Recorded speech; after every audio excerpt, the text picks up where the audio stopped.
कितने थोड़े पुरुषार्थ करते हैं और फिर उनमें कितने थोड़े पास होते हैं। फुल पास सिर्फ 8 ही निकलते हैं।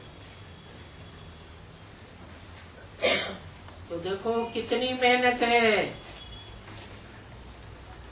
अपने से पूछो, हमारी बुद्धि की लाइन क्लियर है? एक बाप के सिवाय और कोई तो याद नहीं आता।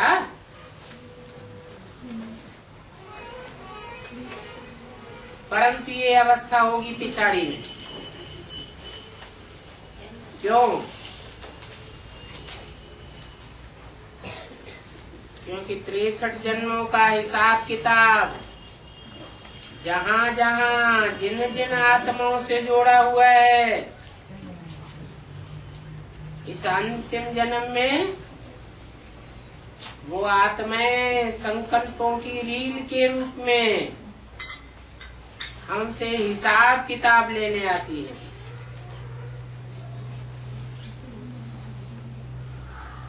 इसलिए बोला ये अवस्था पिछाड़ी में होगी। क्योंकि अभी तो बहुत देह अभिमान में रहते हैं।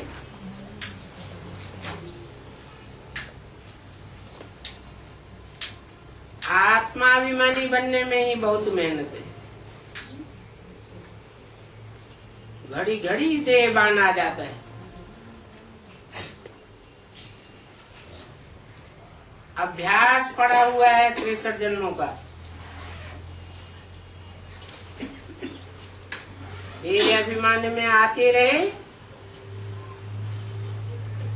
और फिर अनेकों के साथ संबंध जुड़ते रहे।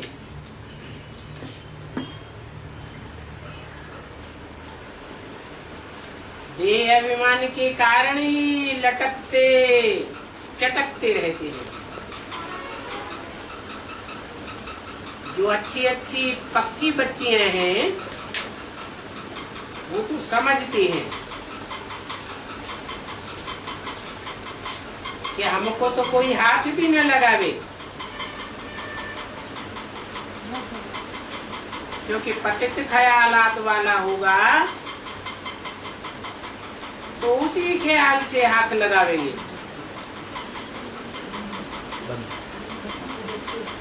तो समझती हैं ऐसा कोई भी हमको कब टच भी न करे। जो हमारी आत्मा की बैटरी खाली हो जावे।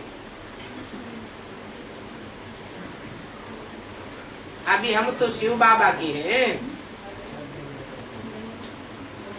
और हम आत्मा हैं। हमारी मन बुद्धि रूपी आत्मा को कोई टच भी न कर सके।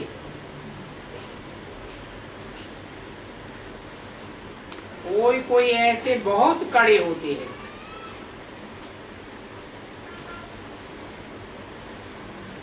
तो समझना चाहिए ऐसों को शिव बाबा से बहुत स्नेह है।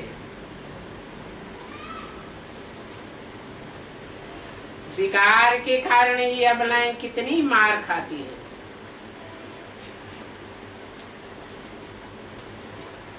फिर कोई सूपनखा पूतना भी निकल पड़ती है।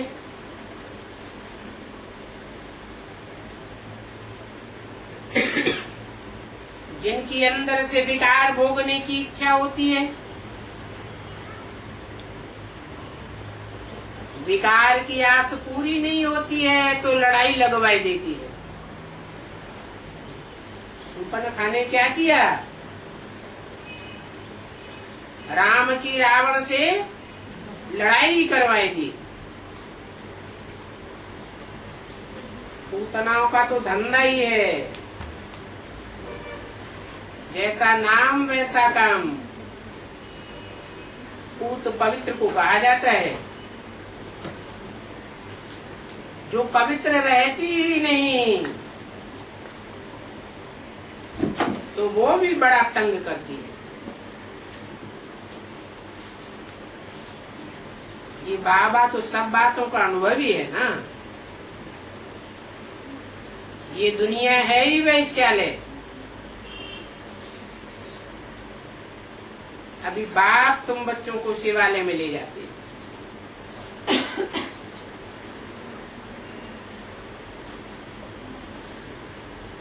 परंतु कब ले जावेंगे?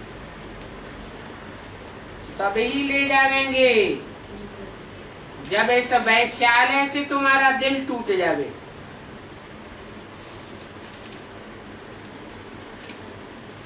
वैराग आ जावे।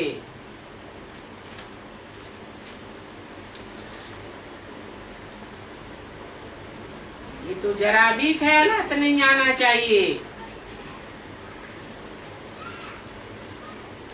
गंदे ख्यालात ही नीचे गिराते हैं, तभी तुम ऊंच पद पा सकते हो। रामानुसार जिन्होंने कल्प पहले ऊंच पद पाया है, उन्हों का पुरुषार्थ भी ऐसा देखने में आता है। बाप बैठ समझाते हैं कि हमने ये रथ कैसा लिया है।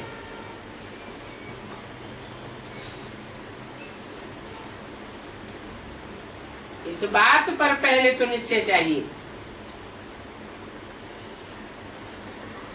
निश्चय हो तो निश्चय करने वालों की चलन बड़ी अच्छी चले। बहुतों को इस बात का निश्चय ही नहीं होता है, तो फिर टूट पड़ते हैं। और टूटते भी ऐसे हैं जैसे कि बेताले हो जाते हैं। बहुत ऐसे भी हैं जो यहाँ बैठे बैठे भी बुद्धि कहीं और जाती रहती है।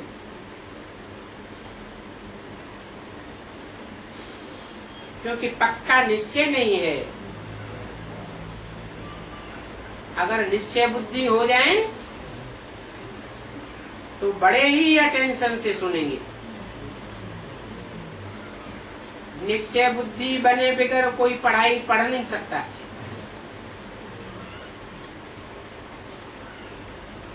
शिव बाबा में निश्चय हो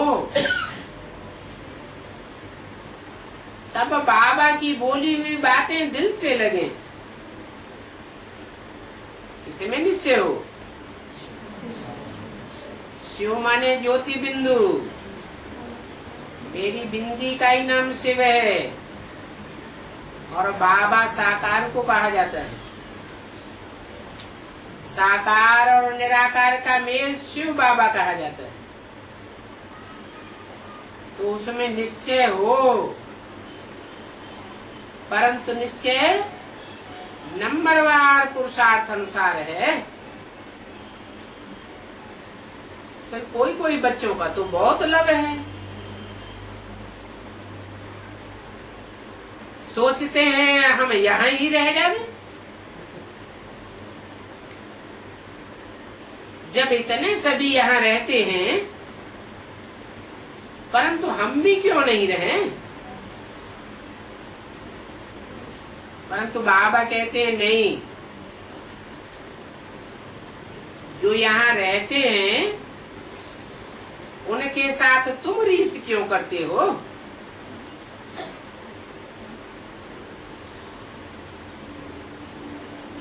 जो यहाँ रहते हैं उनका हिसाब किताब ऐसा है।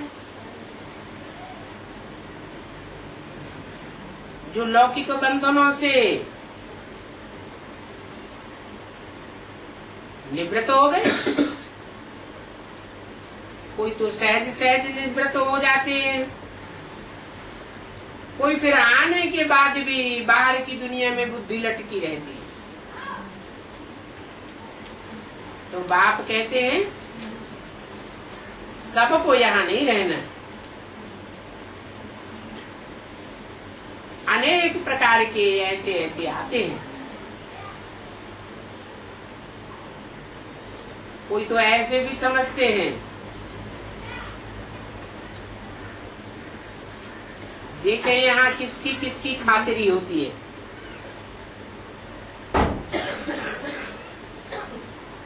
किसको आम मिलता है, किसको नहीं मिलता है, किसको अच्छा भोजन मिलता है, किसको नहीं मिलता है। सोचना चाहिए। भगवान की तो सबके प्रति संभावना होगी,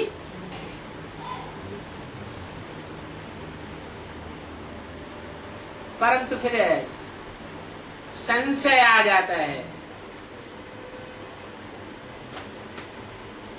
ऐसा भगवान तो नहीं हो सकता। ऐसे बहुत हैं जो संशय बुद्धि होकर के चले जाते हैं। फिर ऐसे भी हैं 2-3 वर्ष में फिर आ जाते हैं,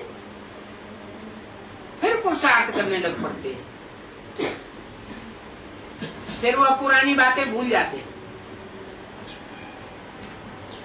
बाप तो जानते हैं जिनकी तकदीर में होगा वो तो अवश्य ही आवेंगे।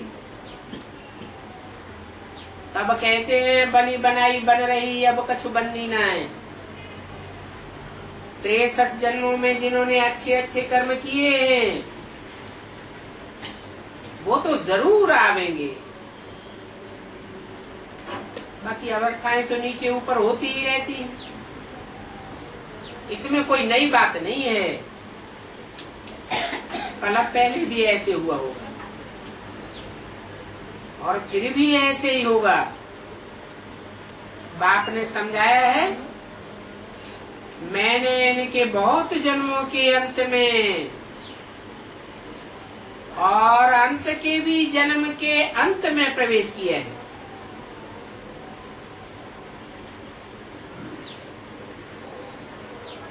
इसकी बात बताइए।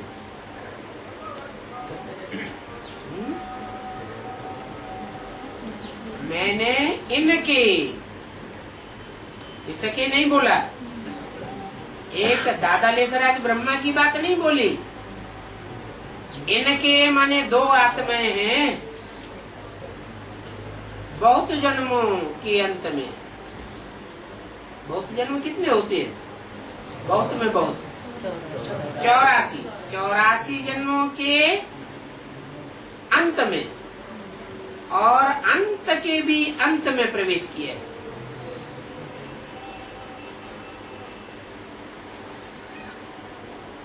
चौरासी जन्म लेने के बाद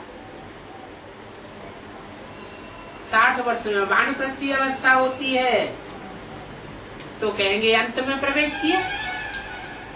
84 जन्मों के अंत में, फिर अंत के भी अंत में, माना ब्रह्मा की 100 साल आयु आई हुई है। जिसमें प्रवेश करते हैं उसका नाम ब्रह्मा रखते हैं। तो जब 100 साल पूरे होते हैं फिर प्रवेश करता हूं, जबकि तमो प्रधान है। परंतु ये अपने को भगवान तो नहीं कहते हैं, तमो प्रधान है, तो कोई भगवान कैसे मानेगा? तो समझाते हैं इनमें भी पढ़ाने वाला बाप है, इसलिए इसको ईश्वरीय पढ़ाई कहा जाता है। ये पढ़ाने वाले नहीं है, रामकृष्ण की आत्माएं पढ़ाने वाली नहीं है। इन्होंने तो 63 जन्म लिए। 63 जन्मों में इन्होंने श्रेष्ठ से श्रेष्ठ शासन किया है, ऐसे तो कोई नहीं कहेगा। क्योंकि शास्त्रों में तो लिखा हुआ है कि श्रेष्ठ से श्रेष्ठ शासन तो नारायण का हुआ,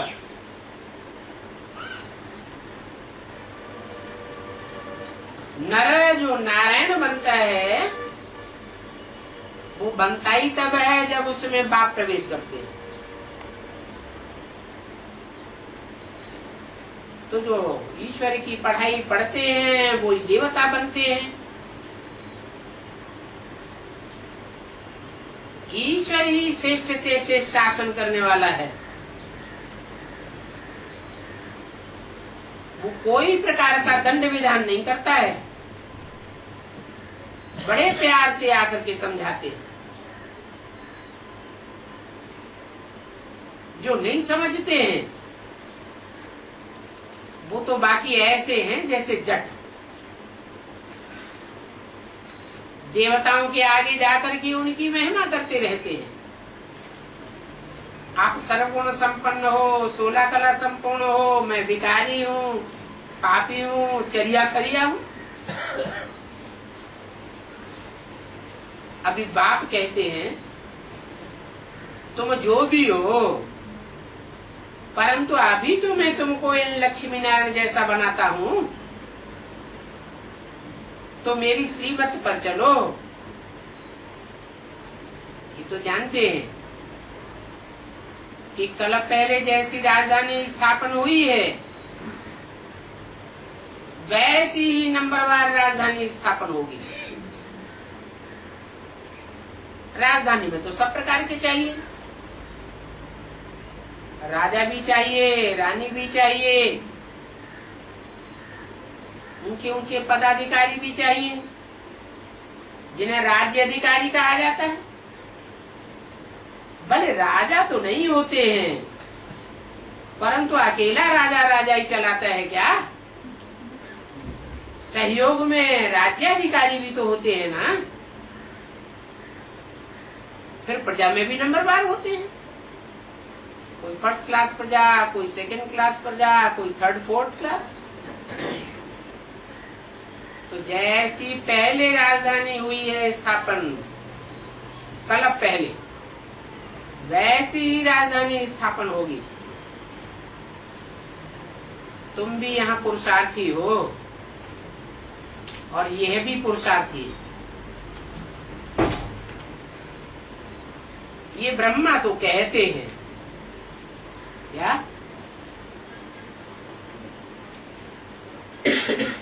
तुम में और इस ब्रह्मा में क्या अंतर है? ये ब्रह्मा तो कहते हैं मेरे में कोई ताकत है ही नहीं, मेरे से भी जास्ती ताकत तो इन बच्चों में है। कैसे?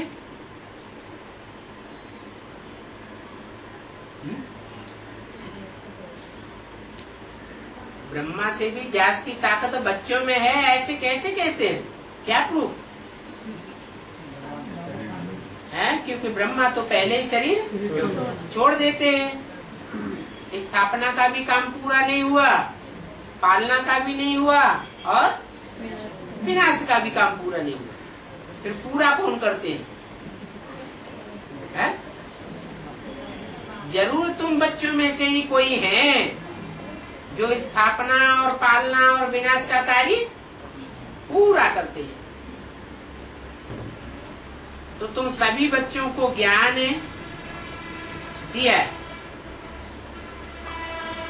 और इन बच्चों ने ही दिया।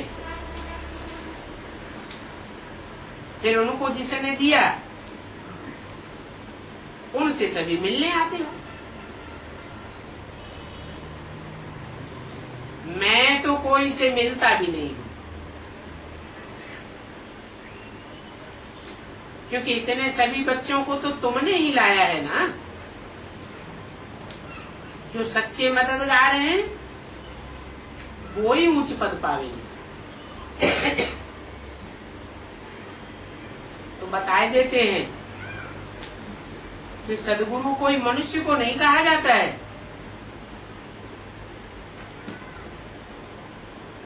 गुरु और सदगुरु। गुरु तो मनुष्य हो सकते हैं, लेकिन सदगुरु सिर्फ एक ही होता है और वो भी कोई मनुष्य नहीं हो सकता। मनु की औलाद को मनुष्य कहा जाता है। माना मनुष्य अगर सदगुरु हो फिर उसका तो मन चलायमान बना रहेगा, फिर उसको कौन मानेगा। अभी तुम जानते हो, तुमको तो सदगुरु पढ़ाते हैं और वो सदगुरु निराकार है।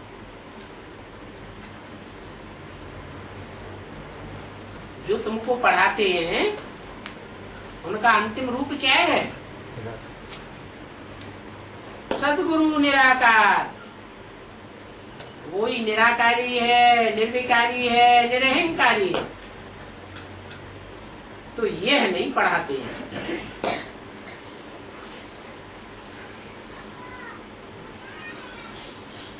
न पढ़ाते हैं, न अपन को गुरु कहते हैं। जो अपन को सदगुरु कहलाते हैं वो तो महान भ्रष्टाचारी हैं। कह देते हैं कुत्ते बिल्ले सब में ईश्वर है।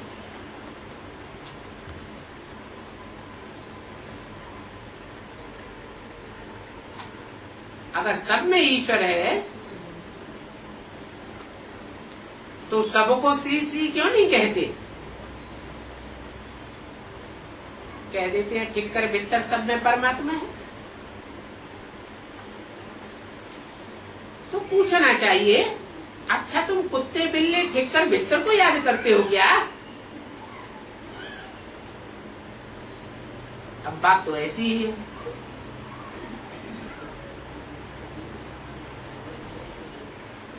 जड़त्व को याद करते रहते हैं, चैतन्य तो उनमें होता ही नहीं।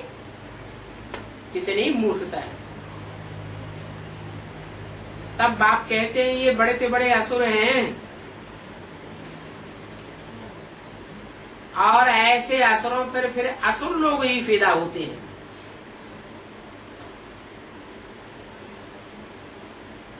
फिदा होते हैं तो फिर उनकी सत्या ही नाश हो जाती है। अभी बाप तुमको बताते हैं कि मामे कब याद करो। अगर ऐसा ही करेंगे तो तुम्हारे सब पाप भस्म हो जाएंगे। और इसको सहज याद कहा जाता है। इसको है सहज याद कब? अगर एक को याद करेंगे तो सहज याद हो जाएगी और विचारी याद करेंगे, अनेकों को याद करेंगे तो याद भी कैसी हो जाएगी? कठिन हो जाएगी।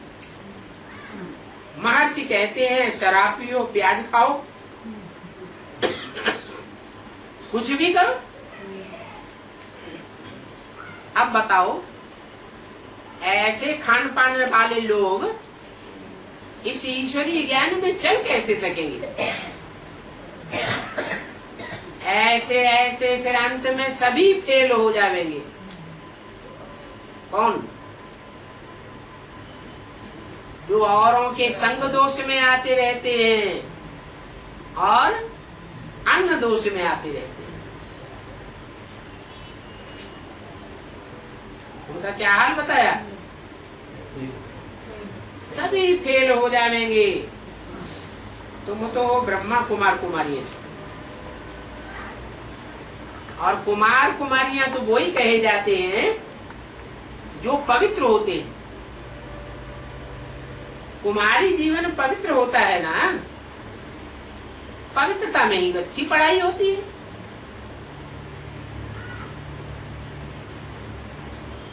जो अपवित्र होते रहते हैं उनको पवित्रता का ख्याल भी नहीं आता।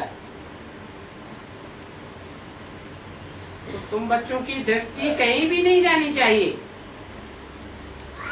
बाप कहते मीठे मीठे बच्चों, तुम पत्थर बुद्धि साल्वेंट बन पड़े हो, अभी फिर से साल्वेंट बनो।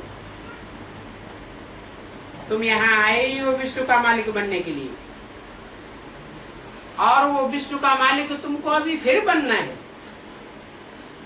ये पक्का निश्चय चाहिए। अच्छा, बच्चों को गुड मॉर्निंग और नमस्कार।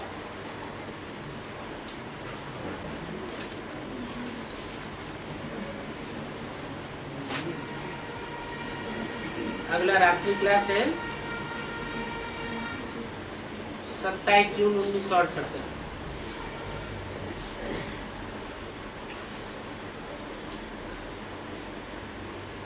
आबू की प्रदर्शनी पूरी हुई।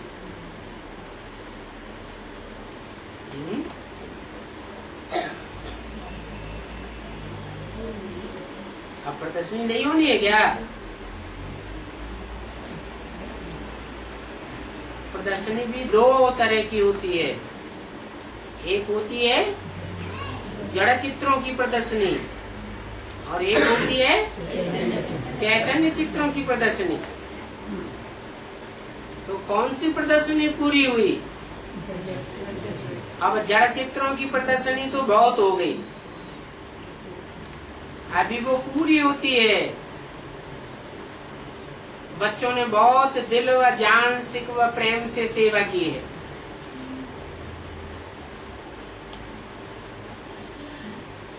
पतित दुनिया को पावन बनाने में तुम मेहनत करते हो क्या?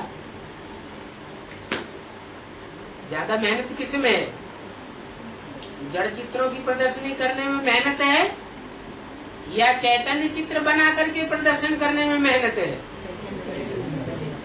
तो तुम बच्चों को पतित दुनिया को पावन बनाने में मेहनत लगती है। उस मेहनत में पवित्रता है। फर्स्ट बुलाते भी हैं, हे पतित पावन आओ। फिर आकर के क्या करें? आकर के पावन बनाओ। आकर के क्यों? बिना आए पावन नहीं बना सकते। ब्रह्मा के तन में आके पढ़ा के चले जाएं, ज्ञान तो मिल ही गया। फिर बच्चे पावन बनते रहे। ऐसे नहीं हो सकता क्या? है? हो सकता है।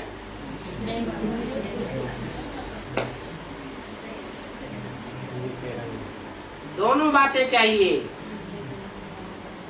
शुद्ध अन्न भी चाहिए और पवित्र संग भी चाहिए।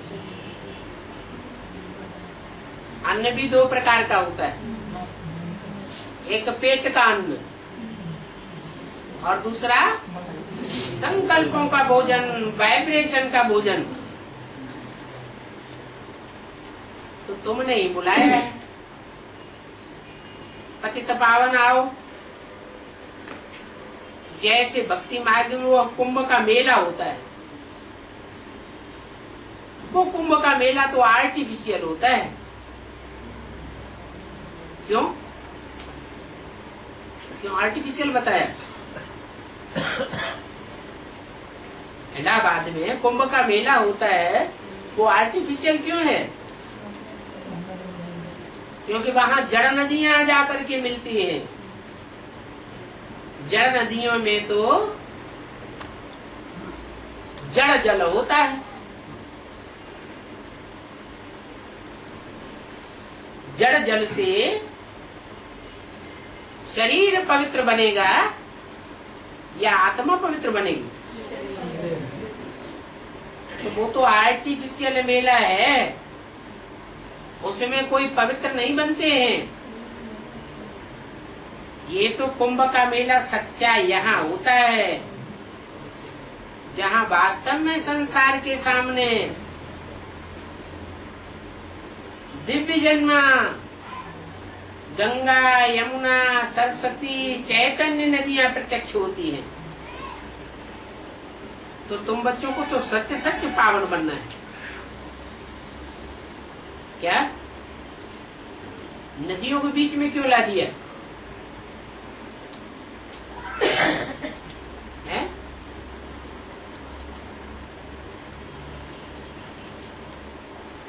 यानी भगवान से पतित से पावन बनना है या नदियों से पतित से पावन बनना है? भगवान से बनना। लेकिन भाव भगवान जो आता है वो पुरुष तन में आता है या स्त्री चोले में आता है? और पुरुषों को सबको बताई दिया दुर्योधन दुशासन। तो दुर्योधन दुशासनों के मुख से जो सुना हुआ ज्ञान है उससे पावन बनेंगे क्या है? मान लो किसी पुरुष में, ब्रह्मा में या शंकर में शिव भगवान ने प्रवेश किया, शिव तो ज्ञान की बातें ही सुनावेंगे। फिर जिस तन में, पतित तन में प्रवेश करते हैं उस मुख के, उस दृष्टि के वाइब्रेशन अपना काम नहीं करेंगे, है? श्रद्धा के अनुसार काम जरूर करेंगे। जैसे ब्रह्मा के लिए बोला किसकी गोद में आते हो, तो जिन बच्चों की अपनी भावना में था कि हम तो शिव बाबा की गोद में आए, तो उनको कहा पास। और जिनकी बुद्धि में रहा हम ब्रह्मा बाबा की गोद में आए हैं, तो हो गए फिर। तो ऐसे निश्चय बुद्धि कि मुकद्दर रथ में ही परमात्मा बाप आया हुआ है और सदैव निश्चय बुद्धि रहे, ऐसे कितने होंगे?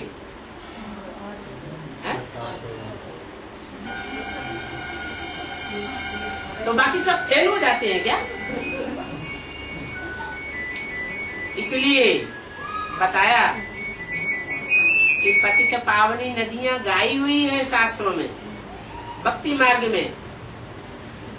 बाबा भी कहते हैं कन्या माताओं के मुख से ज्ञान अच्छा लगता है। नहीं तो ऐसे क्यों कहा कि माताएं ही स्वर्ग का द्वार खोलेंगी? क्यों नहीं कहा पुरुष भी स्वर्ग का द्वार खोलेंगे? है? क्यों नहीं कहा? क्योंकि माताओं में भावना जास्ती होती है। तो तुम बच्चों को तो सच सच पावन बनना है, और पावन बनना ही है नई दुनिया के लिए। वो तो सभी भक्ति मार्ग है। ये तो पावन बनने का एक ही अंतिम जन्म है। भक्ति मार्ग तो 63 जन्म चलता चला आया, पावन तो कोई बना नहीं। ये दुनिया ही मृत्यु लोक है। अभी मृत्यु लोक का अंत होता है और अमर लोक की क्या आदि होती है। तो पहले सूक्ष्म में मृत्यु लोक खलास होगा, अमर लोक आवेगा, या स्थूल में आवेगा? सूक्ष्म में कैसे? पहले तो बच्चे निश्चय बुद्धि बने। जो अटल निश्चय बुद्धि बनेंगे, समझो उनकी मृत्यु नहीं होती। बाप में अनिश्चय आया, मानो क्या हो गया?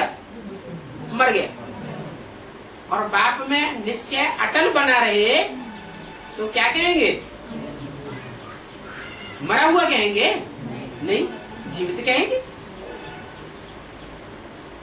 तो अभी इस मृत्यु लोक को तुम अमर लोक बना, ये तो तुम समझते हो, क्योंकि अमर लोक में जाने का पुरुषार्थ करते हो। जो मृत्यु लोक में जाने वाले हैं वो तो अनिश्चय बुद्धि हो जाते हैं, बाप से कनेक्शन नहीं रखते। अभी तुम तो बाप के पास आते हो ना, तो निश्चय बुद्धि हो तब आते हो, या निश्चय बुद्धि होंगे तो आएंगे? निश्चय बुद्धि है, तुम ही सत्य के आदि मध्य अंत को जानने वाले हो। दुनिया तो इन बातों को जानती ही नहीं है कि अभी कलयुग का अंत है, पाप की दुनिया का अंत है।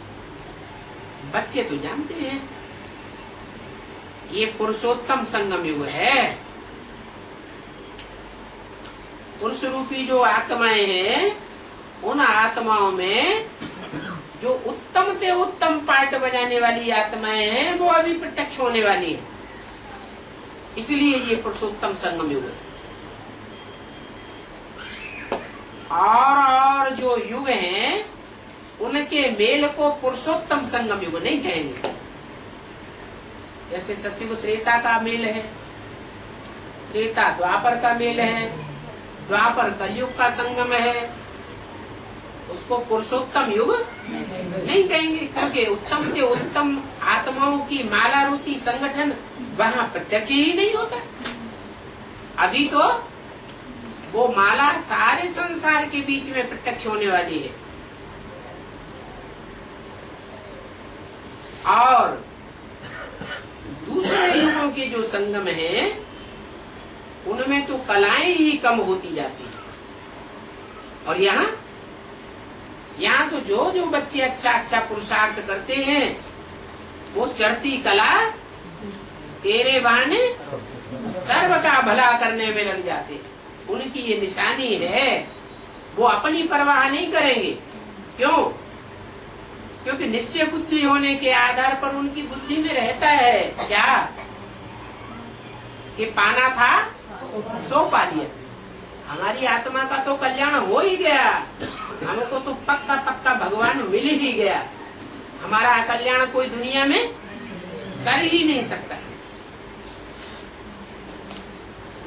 अभी तुम जानते हो कलयुग के बाद सतयुग आना है, इसीलिए पुरुषोत्तम संगम युग तो जरूर चाहिए। सतयुग में होते हैं पुरुषोत्तम। क्या? कौन से सतयुग में? सतयुग आदि में या सतयुग अंत में? वो ही सच्चा सतयुग कहेंगे, संपूर्ण सतयुग कहेंगे। मनुष्य जानते हैं कि देवी देवताएं हैं उत्तम। देवी देवताएं उनको ही कहा जाता है जो पूरे 84 जन्म लेते हैं। कम जन्म लेने वालों को देवी देवता नहीं कहा जाता। सतयुग के दूसरे जन्म में जन्म लेने वाली आत्माएं उतरेंगी या नहीं उतरेंगी? है? उतरेंगी। तो उनको देवी देवता धर्म की आत्माएं कहेंगे, हैं? कहेंगे या नहीं कहेंगे? उनको इसलिए नहीं कहेंगे कि वो द्वापर युग से जाकर दूसरे धर्मों में कन्वर्ट हो जाएंगे। आत्मा तो है, लेकिन कच्चा पुरुषार्थ किया है, इसलिए दूसरे धर्म में कन्वर्ट हो जाने वाली आत्माएं हैं। पूरी 16 कला संपूर्ण नहीं बनती। तो जो कनिष्ठ हैं, उनको नमन नहीं करते।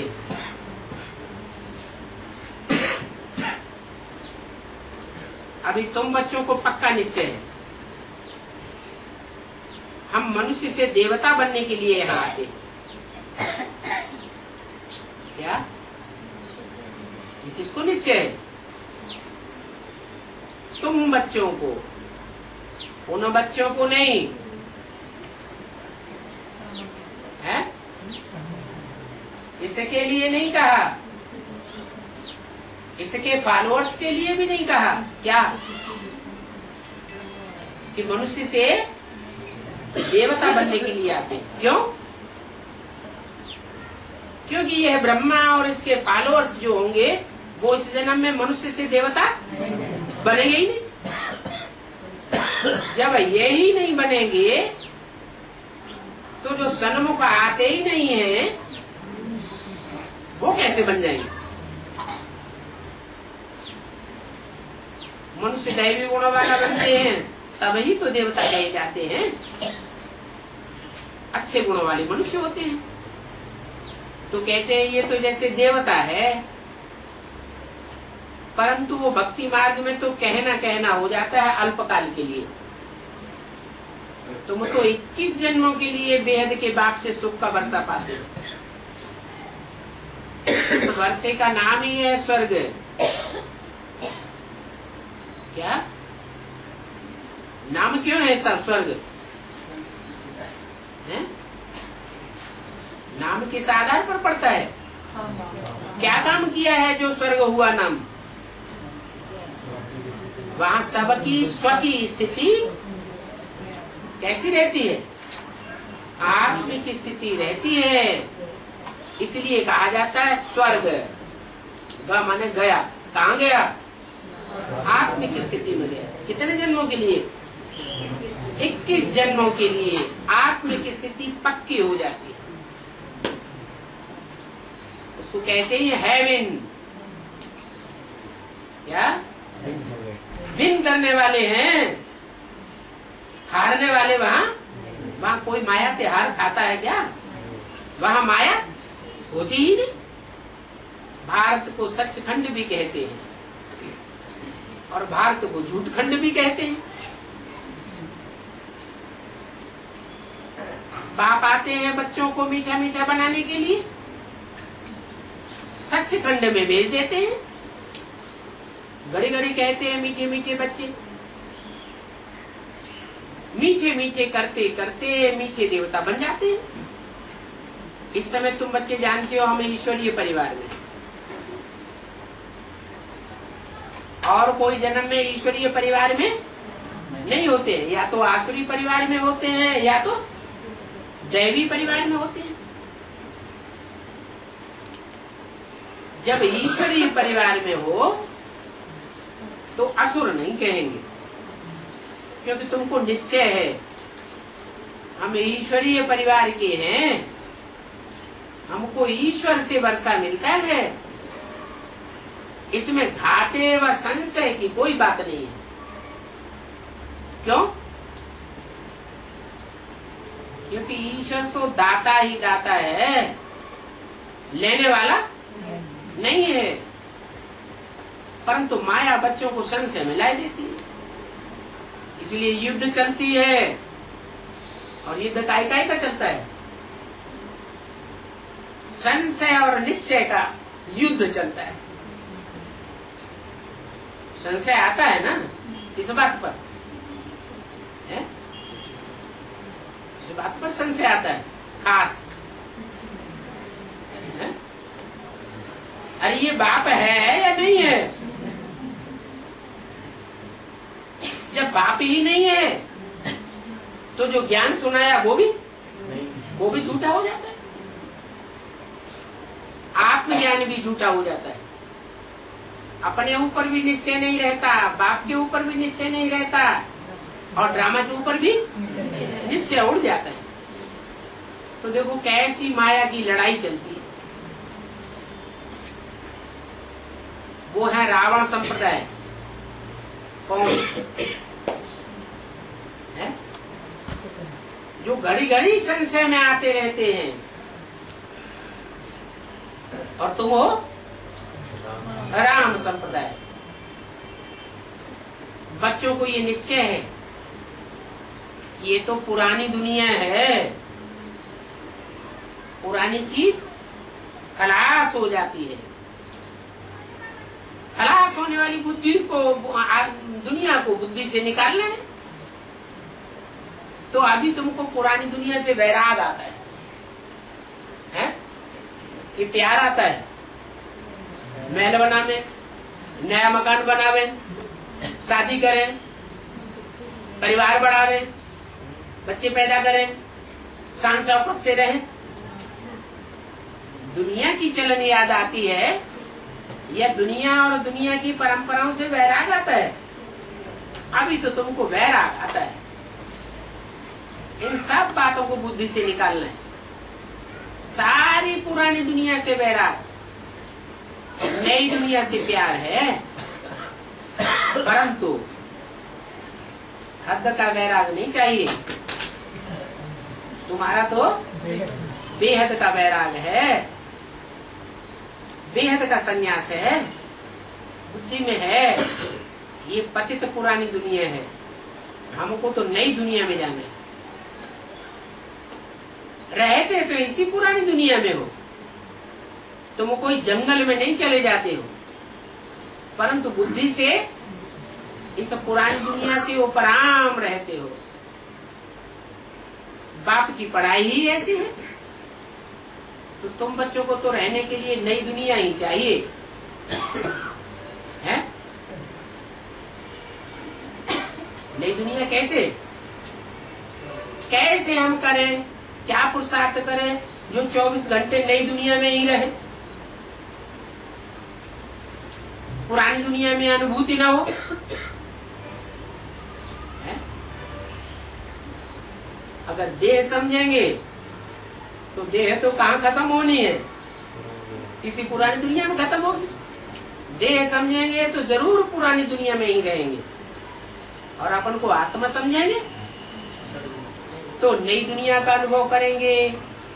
नई दुनिया की प्लानिंग का बुद्धि में खाका खिंचता रहेगा, ज्ञान की बातें बुद्धि में चलती रहेंगी, ईश्वरीय सेवा की बातें बुद्धि में चलती रहेंगी। सदैव तुम्हारी बुद्धि नई दुनिया में बनी रहेगी।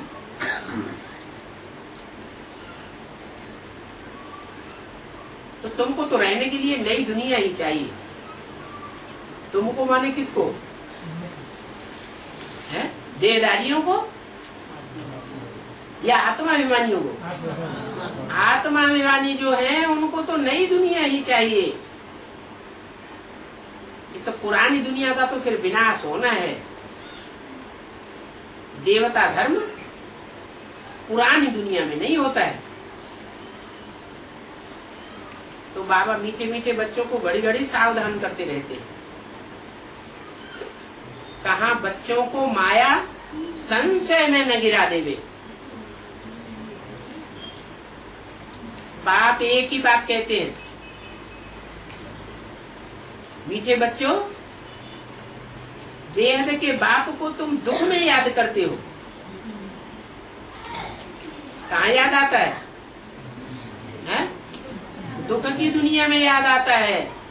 सतयुग त्रेता में तुम याद करते ही नहीं।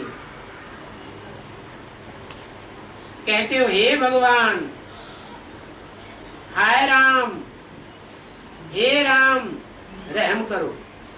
कहाँ कहते हो? दुख की दुनिया में कहते हो, सभी कहते हो। देखते भी हो, जहाँ जाओ वहाँ हंगामे ही हंगामा, मौत ही मौत, लड़ाई झगड़े ही लड़ाई झगड़े होते रहते हैं। तो जब इस दुनिया में मौत का बाजार खुलेगा, चारों ओर मौत ही मौत मंडराई रही होगी। जैसे पुराने कवियों ने लिखा है, उत्तर दक्षिण पूरब पश्चिम 14 काल फिरे, कहाँ जाएं? है? कहाँ सर छुपाने जाएं? ऐसी हालात हो जाएगी तो फिर तुम बच्चे जरूर जोर से याद करने लग पड़ेंगे। क्या? संसार ने जब ठुकराया तब द्वार तुम्हारे आया। बच्चे समझ भी जाते हैं कि अभी विनाश होता है। इसे विनाश के टाइम पर जरूर कोई स्थापना करने वाला भी है, जो नई दुनिया बनाए रहा है। क्यों? पहले स्थापना फिर विनाश होता है। तो ये त्रिमूर्ति का चित्र क्लियर है। क्या क्लियर है? क्या क्लैरिफिकेशन दिया जाता है? पहले ब्रह्मा द्वारा स्थापना। तो ब्रह्मा ने तो शरीर छोड़ दिया, कहाँ हुई स्थापना? है? बल शरीर छोड़ दिया है, तो भी वो आत्मा कोई परमधाम थोड़ी चली जाती है? परमधाम नहीं जाती है। तारीफ तो यही है क्या कि बल शरीर छूट जाए। देहम वा पातयामी कार्यम वा साधयामी। शरीर भल छूट जाए, लेकिन आत्मा को पक्का हो जाता है हम इस दुनिया को छोड़ के तब जाएंगे जब काम पूरा करके जाएंगे। तो कोई न कोई माता के तन में प्रवेश करके स्वर्ग का गेट खोल करके जाते हैं। तुम्हारा त्रिमूर्ति का चित्र तो क्लियर है। पहले ब्रह्मा द्वारा स्थापना, फिर शंकर द्वारा विनाश, फिर विष्णु द्वारा पालना। ब्रह्मा के द्वारा नई दुनिया की स्थापना होती है। यह बात तुम सच्चे ब्राह्मण ही समझा सकते हो, झूठे ब्राह्मण नहीं समझा सकेंगे। क्या क्या कि ब्रह्मा द्वारा नई दुनिया की स्थापना क्यों नहीं समझा सकेंगे? वो तो शरीर छोड़ गए, तो वो समझाए ही नहीं सकते। नई दुनिया पवित्र होती है या अपवित्र होती है? पवित्र होती है। दाढ़ी मूंछ वाला पवित्र होता है या अपवित्र होता है? तो अपवित्र होता है। ब्रह्मा की कहीं पूजा होती है, मंदिर बनते हैं, मूर्तियां बनती है क्या? नहीं। ब्रह्मा की मूर्तियां भले नहीं बनती हैं, लेकिन ब्रह्मा का अपर दूसरा नाम है जगदम्बा। ब्रह्मा कहो, जगदम्बा कहो, अर्थ एक ही है। सारे जगत की अम्बा, बड़ी से बड़ी अम्बा, और ब्रह्मा ने बड़ी अम्बा। तो सच जो प्रैक्टिकल है, व्यवहार में जगदम्बा कही जाती है, उसके द्वारा नई दुनिया का गेट खुलता है। तुम बच्चों को इन बातों का नशा रहता है। हम तो नई दुनिया की स्थापना में सहयोगी हैं, प्रैक्टिकल में हम सहयोगी हैं। जो और बच्चे हैं वो थोड़ी ऐसा समझते हैं। दुनिया में जो लड़ाई लड़ते हैं, जो रैयत लड़ाई लड़ती है, अपने अपने राजा के लिए लड़ती है। ऐसे ही तो होता है दुनिया में। और हमारा तो कोई राजा है या नहीं है? हमारा कोई राजा है? हमारा तो कोई राजा है ही नहीं। हाँ, हमको जो रास्ता बताते हैं, हम उनके मददगार जरूर हैं। अभी तुम पुजारी से पूज्य देवता बन रहे हो। पुजारी को असुर और पूज्य को देवता कहा जाता है। पुजारी को असुर क्यों कहा? पूजा करने वाला आत्मा की पूजा करता है या देह की पूजा करता है? और देह भी चैतन्य नहीं, जड़ देह की पूजा करते रहते हैं। अभी तुम पुजारी नहीं हो, तुम तो पूज्य देवता बन रहे हो। पूज्य देवताओं के आगे पुजारी असुर जाते रहते, और तुम तो बाप के पास आते जो सदैव पूज्य है। सतयुग में तो पूजा और पुजारी की बात होती नहीं। सतयुग में पुरानी दुनिया की भी कोई नॉलेज नहीं होती। अभी तुम संगम करो, तुम पुरानी दुनिया और नई दुनिया को अच्छी रीति जानते हो। भक्ति में तो सब झूठ ही झूठ है। उनको कहा जाता है रावण राज्य। जानते हो, एक दो में लड़ते रहते हैं, असुर हैं। जो असुर होते हैं, निर्धन के होते हैं, आर्फन होते हैं, वो उनकी निशानी क्या होती है? लड़ाई झगड़ा। यहाँ भी अगर कोई आपस में लड़ते हैं, हाथापाई करते हैं, या वाचा से लड़ाई लड़ते हैं, या वाइब्रेशन से भी लड़ाई लड़ते हैं, संकल्पों की लड़ाई भी तो होती है ना। तो क्या समझना चाहिए अपन को है? अभी हम बाप को भूले हुए हैं। बाप को हमने पहचाना नहीं है कि बाप आया हुआ है दूध को दूध और पानी का पानी करने के लिए। फिर हम क्यों लड़ाई लड़े? जब बाप ही सब कुछ करने के लिए आया हुआ है, सच्चाई के लिए लड़ाई लड़ने के लिए आया हुआ है, तो हमें लड़ाई लड़ने की दरकार है नहीं।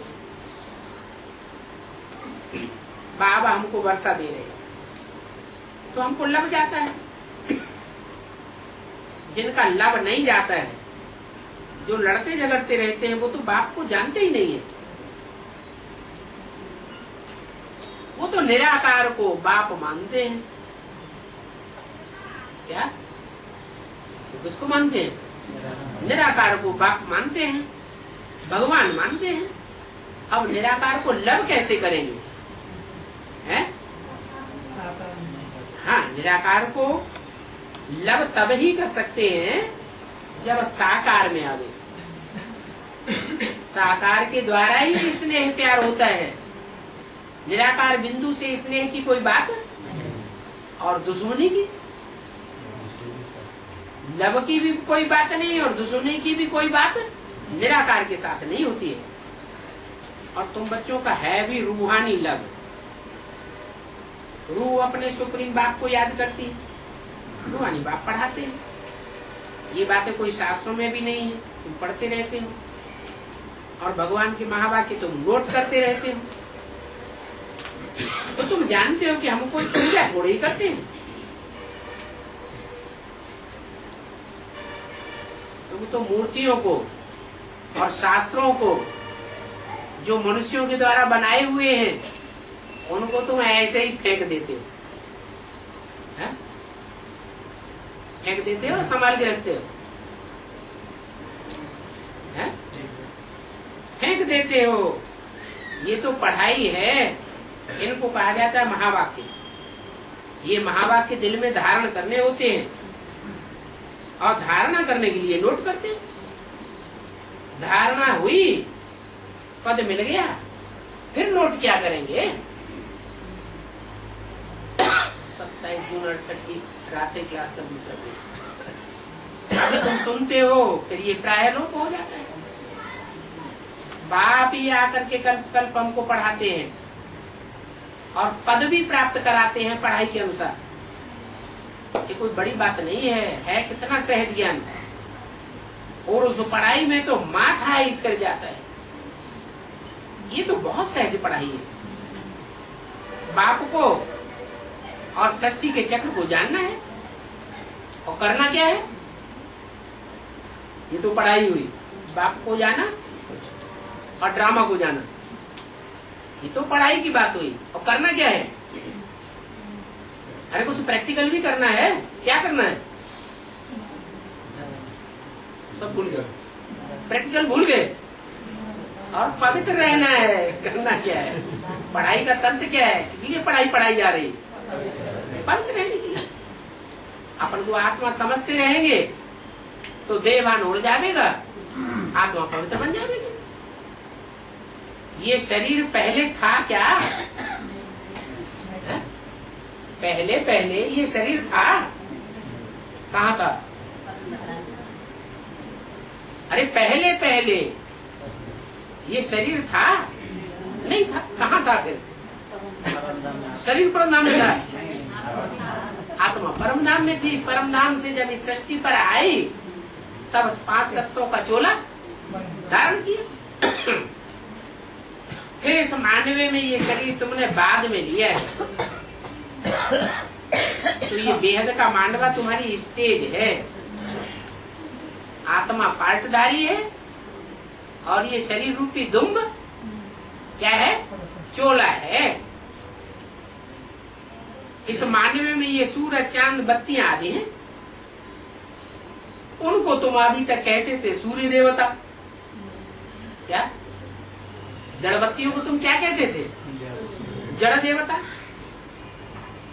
परंतु वो जड़ बत्तियां कोई देवता है क्या? चंद्र देवता?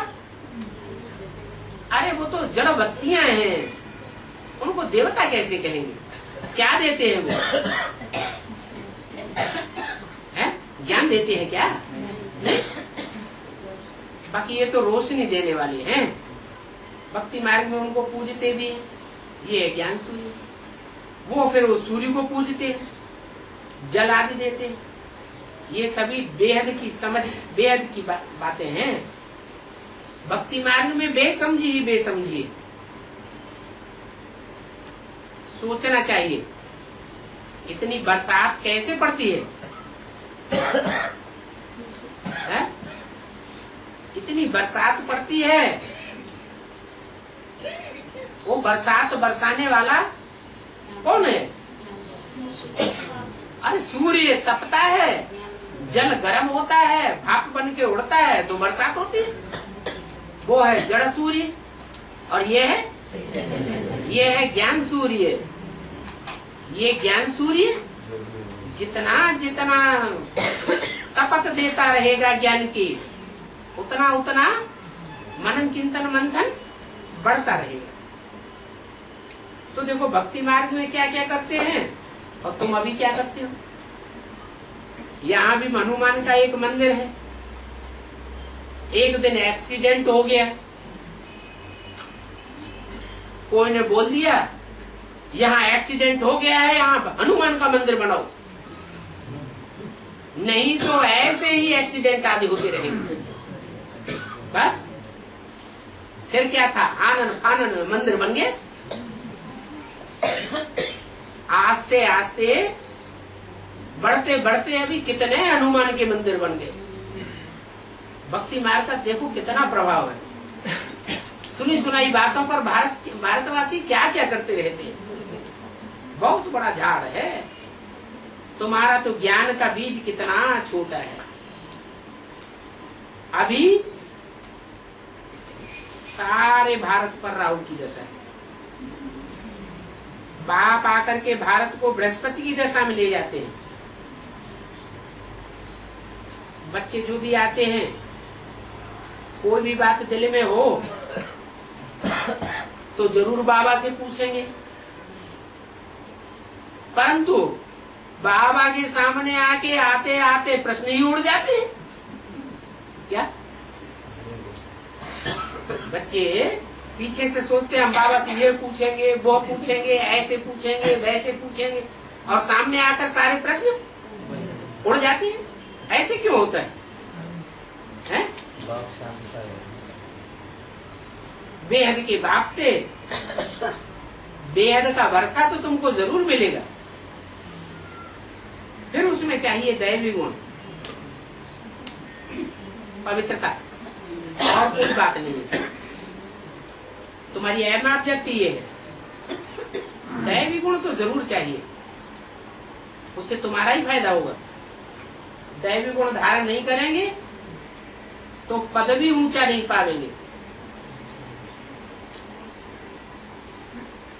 बाप आते ही पुरुषार्थ कराने के लिए, पढ़ाने के लिए, तो पुरुषार्थ करना चाहिए ना, भाषा क्यों डालना चाहिए।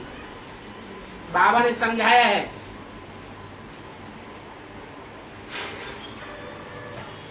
कि अभी विनाश होता है, बच्चों को विनाश से पहले ही सभी कुछ दे जावे। क्या दे जावे? ज्ञान का जो भी, पढ़ाई का जो भी जिसको वर्षा लेना है, पढ़ाई के आधार पर जो भी पढ़ाई पढ़ने के बाद पद मिलता है, पढ़ाई के आधार पर ही तो मिलता है। तो बाप कहते हैं बच्चों को जल्दी जल्दी पूरा दे जावे, परंतु अभी मौत तो आया नहीं, इसलिए सब अज्ञान की नींद में सोए पड़े हैं। क्योंकि विनाश काले विपरीत बुद्धि है ना। तुम्हारी तो बाप से प्रीति बुद्धि है, बाप तुमको दिल से प्यार करते हैं, तुम भी बाप को प्यार करते हो। इस समय कमाई करते रहो, जब लड़ाई का टाइम होगा फिर तो लड़ाई में बुद्धि जाएगी या कमाई में बुद्धि जाएगी? लड़ाई में बुद्धि चली जाएगी। अभी तो 21 जन्म की कमाई है, गफलत मत करो। ब्राह्मणों का संग तारे और शूद्रों का संग बोड़े। शूद्र उनको कहा जाता है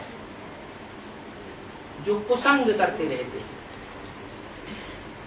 ब्राह्मण किसको कहा जाता है? सत्य एक है, जो एक का संग करे सो ब्राह्मण, जो अनेकों का संग करे सो शूद्र। बाकी टाइम थोड़ा बचा हुआ है, अच्छा, बच्चों को गुड नाइट और